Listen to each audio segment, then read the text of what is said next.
Good morning everyone, তোমরা সবাই কেমন আছো? আশা করি তোমরা সবাই অনেক ভালো আছো। আমিও অনেক ভালো আছি।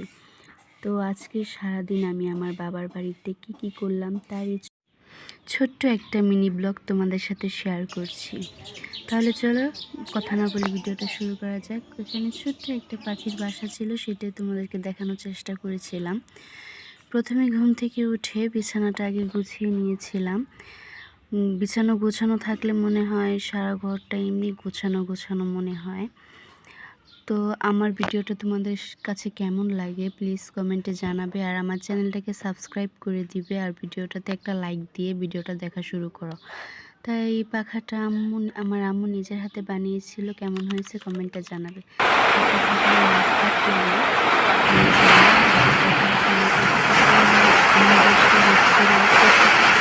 প্রচুর পরিমাণে বৃষ্টি পড়ছিল, আর এত পরিমাণে বিদ্যুৎ চমকেছিল, মনে হচ্ছিল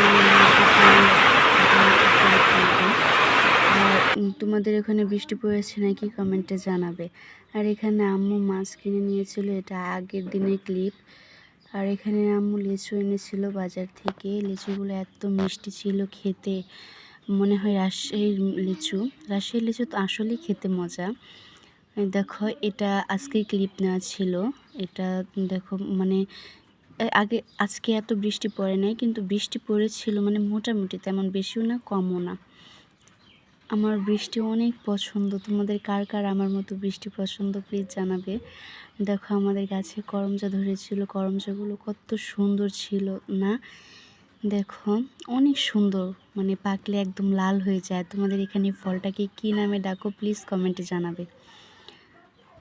ফলগুলো পাকলে কিন্তু খেতে অনেক ভালো লাগে। আর এখানে আমার ননদের মেয়ে রেডি হয়েছিল ওর দাদা বাড়িতে যাওয়ার জন্য, ওই জন্য ওকে রেডি করে দিচ্ছিলাম। দেখো এখন চলে যাবে। কত কিউট না দেখতে, মাশাআল্লাহ বলবে সবাই কমেন্টে। এই ক্লিপটা আবারও চলে আসলো। আর দেখো হাঁসের বাচ্চাগুলো কত সুন্দর কিউট করে বসে রয়েছে, তাই না? কত কিউট লাগছে মাশাআল্লাহ। প্রথমে যে 4টা হাঁসের বাচ্চা দেখেছিলাম সেখান থেকে একটা মারা গেছে। আর আজকের মতো এখানে ভিডিওটা শেষ করছি। আমার আম্মু ছোট্ট একটা মেহেদি পাতার গাছ লাগিয়েছিল। দেখো ছোট্ট একটা গাছে কত সুন্দর পাতা হয়েছে, তাই না? আর অনেক দিন আগে ক্লে দিয়ে লাইটটা বানিয়েছিলাম, কেমন হয়েছে কমেন্টে জানাবে প্লিজ। সন্ধ্যার সময় বাড়িতে চলে গিয়েছিলাম। তোমাদের সাথে দেখা হবে নেক্সট কোনো ভিডিওতে। আজকের ভিডিওটা কেমন লাগলো কমেন্ট করে জানাবে। দেখা হবে আবার, সেই পর্যন্ত সবাই ভালো থাকবে। আল্লাহ হাফেজ।